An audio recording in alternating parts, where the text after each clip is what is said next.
Good morning, students. Good morning to all. And last day we have started the third lesson, the production analysis, and we have studied about the factors of productions and the characteristics of factor of productions. So today also just we will remind about what we have studied on last day, and we will go to the new chapter. Production analysis. So production is a process of using various material and immaterial inputs in order to make output for consumption. So production is a process of using various material and immaterial inputs in order to make output for a consumption. If you want to consume any of the commodities, we have to take the undertaking of productions. If there is no production, we will not able to consuming any of the commodities. But how can we produce? So if you want to make a finished commodity, we have to using the various material like a raw materials. So if we are using the raw materials as a inputs only, we can bring a finished commodities. So the production is also creates the well-being of the humans. Next, we have studied about the factors of productions. Factors of productions mean some of the factors must be using to production analysis. So the land, labor, capital and organization. The four factors is considered are called as a factors of productions. Because already I told you, so this any of these four, without any of these four, we can't produce any of the commodities. So the land, without land, we can't produce any of the crops and even in the industrial sectors. So like that the labor. So without the labor, we can't produce anything. So the capital and the organizations. So without these four factors, we can't produce any of the commodities. So the four factors is considered as a factors of productions. So in these factors, last day we have studied about the land. So land is the original source of all material wealth. Even if you are taking the agricultural sector or the industrial sector, the land is very much important. So in ordinary sense, the land refers to the soil or the surface of the earth or ground, right? But in economics, land means all gift of nature owned and controlled by human beings which yield an income. If a land which has the sources and if is the capacity to earn the income, that only is considered as a land. Because we will use more land, but all the land will not bring the income. So in which land will be able to bringing the income, that is considered as a land. And the economic prosperity of a country depends on the richness of her natural resources.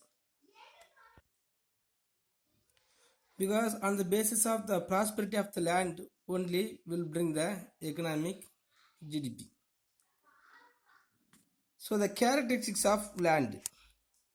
So what is the characteristics of land mean? The land is a primary factor of production. Land is a primary factor of production because even the agricultural sector and the industrial sectors, without the land we can't produce anything. Even if the industrial sector want to build construct any of the building, the land is important. So like that in this agricultural sector also, without the land we can't produce any of the crops. Next, it is the free gift of nature. The land is the free gift of nature because we can't produce the land for any other purpose. So we can use the land for producing any of the commodities. And land is the passive factor of productions. Land is the passive factor of productions means we can't do anything on the land. Next, no cost of production. So there is no cost to produce the land. So already, so it is the free gift of nature. so we can't produce. So like that, there is no cost of productions for land. Next, the land is fixed in supply, and it is the inelastic in supply also. So in a 1 acre land, how much crops we can produce, that is the fixed supply in their land. Okay, because when we are producing, when we are making a more fertility or the more inputs, so we can produce we supply or more. Next, land is permanent. So land is the permanent properties. Okay, so it will not be immorals. Next, the land is immovable. Land will never move from one place to another of the place. Next, the alternative uses. So we can use the land for more purposes. So as for example, if we have some of the land, so we can cultivate any of the crops. Otherwise, we can construct any of the building to establish the industries. Otherwise, we can build a home. Next, the subject to law of diminishing returns. The subject to the land is the subject to law of diminishing returns. Law of diminishing returns mean, so when we are using the land as continuously or in course of time, so the productivity of land will be diminished, will be decreased. Okay. Okay, students. Next one of the factor is labor. The labor is the active factor of productions. Labor is the active factor of productions. It is not like a land. So because the labor can able to think or bring the innovative or inventive, or it will be doing as a very activity. So the labor is the active factor of productions. So the labor means manual labor or unskilled work. The labor means the manual labor or unskilled work. In economics, the term labor has a wider meaning. It means any work undertaken for securing an income or reward. For the purpose of earning the income, the labor will doing any of the work. Such work may be manual or intellectual. Some of the labor will doing as a manually, as a cheap labor for the first example. Some of the persons will be work as by using the intellectual. The work done by an agricultural worker or a cook or rickshaw puller or a mason is a manual worker. The work of a doctor or a teacher or an engineer is a intellectual work. In short, the labor in economics refers to any type of work performed by a laborer for earning an income. The purpose of earning the income, if the man are doing some of the work, that is called labor. So according to Marshall, the labor represents services provided by the factor labor, which helps in yielding an income to the owner of the labor and power. So next, the characteristics of labor. Some of the characteristics are there in this labor. First, the animate factor of production. The labor is the animate factor of productions. Animate means so the active factor of productions. He can do anything. So what are the innovations are there? It will be bringing by the humans. And if any of the find out, if any of the goods is discovered by the human only. So the labor is called as a animate or activate factor of productions. Next, the labor is an active factor of productions. He will doing more things. Next, the labor implies several types. The labor implies several types. It may be manual or intellectual. Okay, so what are the profession is done by the labor? That is called intellectual work. Some of the cheap labor work is considered as a manual work. The labor is perishable. The labor is perishable means so one day he will die. and their productive power, the productivity of the labor also will be decreased in sort of time. Next, inseparable from the laborer. We can't separate the labor from the laborer. The labor is inseparable from the laborer. If you have some of the knowledge is not separable from you. And if the power to doing some of the work will never separate from the laborer.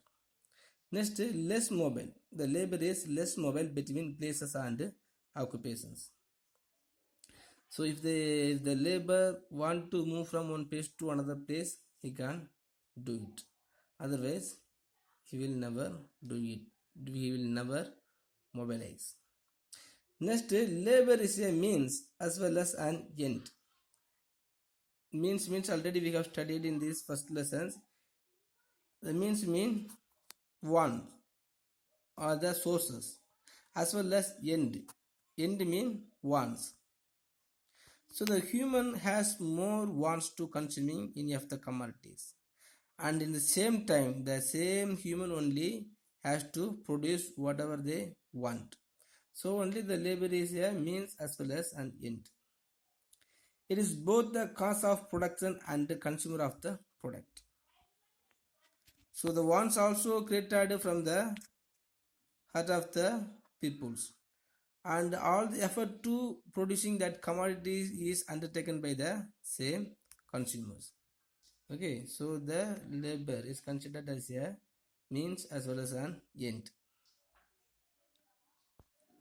And labor's units are heterogeneous, and labors also differs in ability.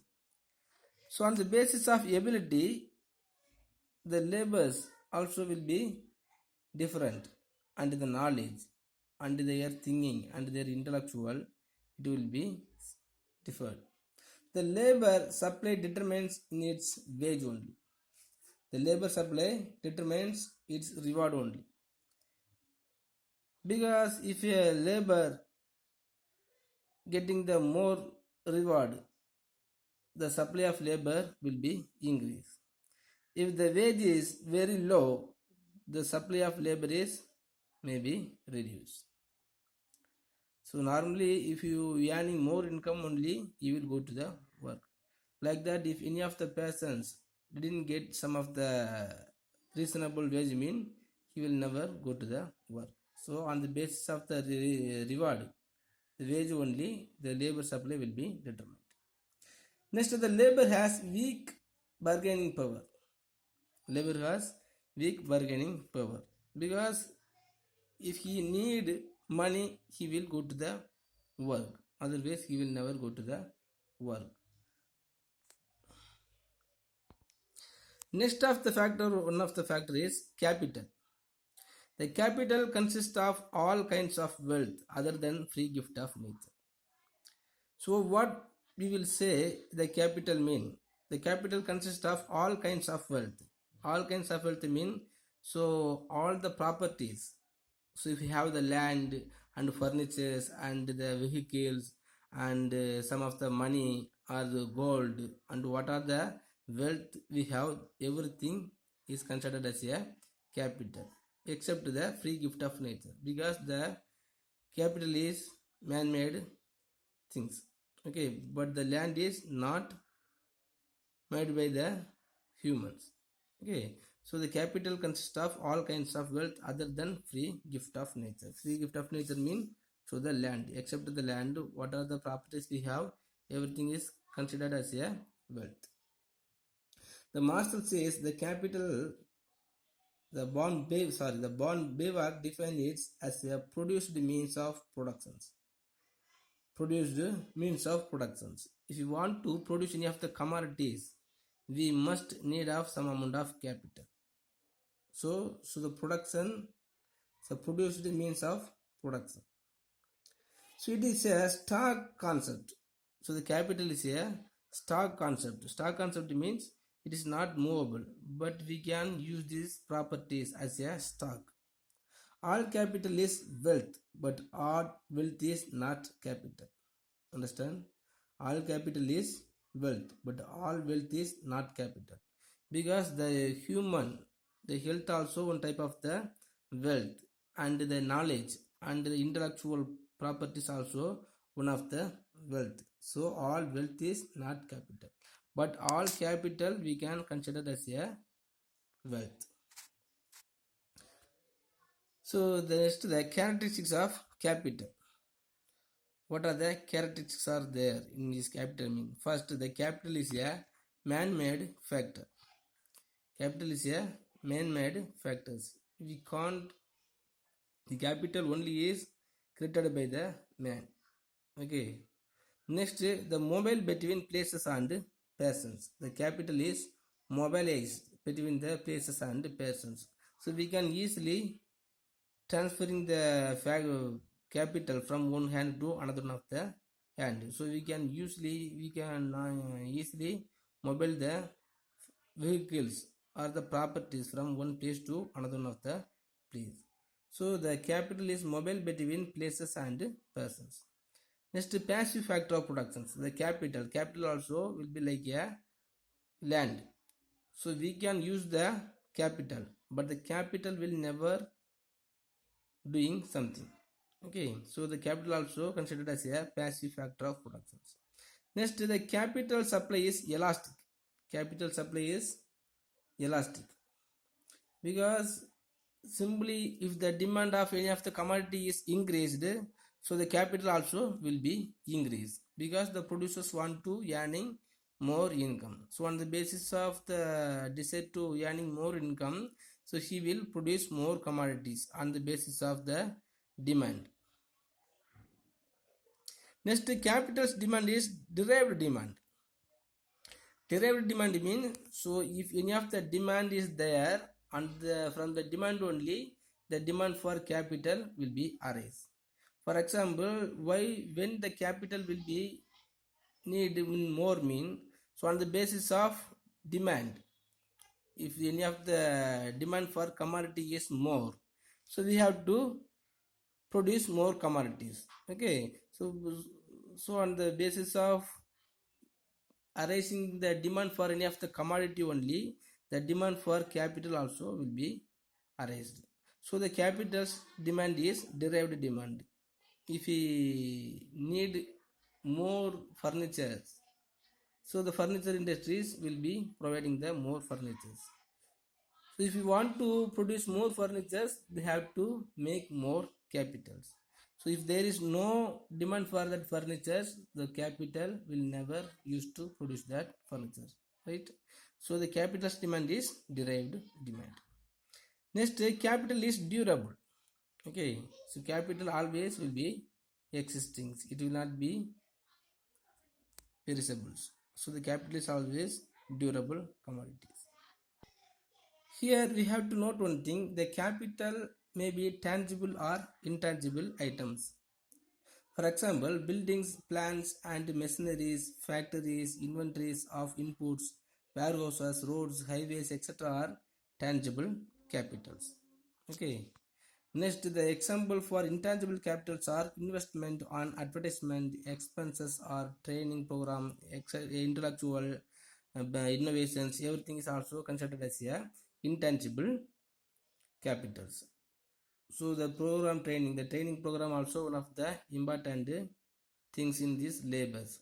Okay, but if there is no training program, the productivity of labor will not be increased or will not be created. So the training program is also provided by the industries, but it will not be tangible and considered as a intangible capital. Next, financial capital. So financial capital means the assets needed by a firm to provide goods and services measured on terms of money value. Next, another one of the factor is organizations. So without organizations, we can't produce anything, not can't. So without organizations, we can't increase the supply of productions. So after producing any of the commodities, the things must be reached in the hands of consumers. For that, one of the organization is needed. The man behind organizing the business is called organizer or the entrepreneur. An organizer is the most important factor of productions because if the organizer is not there, the produced commodities will never reach the hands of consumers. So he represents a special type of labor. The Joseph Schumpeter says that an entrepreneur innovates, coordinates other factors. If you want to bring any of the innovations, so the organizers only have to take the responsibility and the effort also. And he can able to coordinate other factors. If the organizer is not there, we couldn't understand how much amount of capital is needed to produce and how much amount of capital is needed to produce and such as things. So he not only runs the business but bears the risk of business also. If there is no power to bearing the risk of losses, so the no entrepreneur will never achieve. Some of the functions of organizers or organizations. First one is initiation. An organizer is the initiator of the business by considering the situations and availability of resources and planning the entire process of business or productions. If any of the entrepreneur want to establish any of the industries, first he has to take the initial effort. So on the basis of taking the initial effort only, he will achieve and he can able to continue the organizations. So by considering the situation and availability of resources, he should take the plan and entire the process of business productions. Next, innovations. A successful entrepreneur is always an innovator. He introduces new methods in the production process. Normally, we are using the Android mobile now, but before that, so normal mobile only used by all the peoples. But after innovating in the mobile or mobilities, so the demand for that Android mobile is increased. But the entrepreneur must be taking the responsibility to the innovations. A successful entrepreneur is always an innovator. If there is no innovations, there is no success and there is no improvement. He introduces the new methods in the production process. If you are considering in this agricultural sector, once upon a time, every peoples are involving in this agriculture and there is no machineries. But after that, now the more machineries are involved, are applied in these agricultural sectors. Next, coordinations. An organizer applies a particular combinations of the factors of production to start and run the business of productions. If you want to produce any of the commodities, we have to arrange the factor of productions as a reasonable ratio. For producing any of the commodities, the organization only has to arrange the capital and the reasonable number of workers. If the shortage of worker or is the shortage of capital also will bringing the failure of production analysis. Okay, so the organization only has to coordinate the factor of productions to produce any of the commodities and start and run the business and production organizations. Next to the control and direction and supervisions. An organizer only controls so that nothing prevents the organization from achieving its goal. He has to control all the things in this production process and he has to direct all the peoples means all the workers and he has to undertaking the supervisions effort also. He directs the factors to get better result and supervises for the efficient functioning of all production process. And last one of the function of organizer is risk taking or uncertainty bearing. So there are risk taking and uncertainty. So bearing obstacles. there is more obstacles will arise in these business organizations. So one of the obstacle is arising the losses. So as a good organizer must be taking the risk of losses. And the risk may be ensued, but uncertainty cannot be ensued. They reduce the profit. Uncertainty means, so when we are producing any of the commodities, we will predict the demand may be there or may not be there. Okay, but if there is no demand or the demand will not be arised means, so the profit will never come.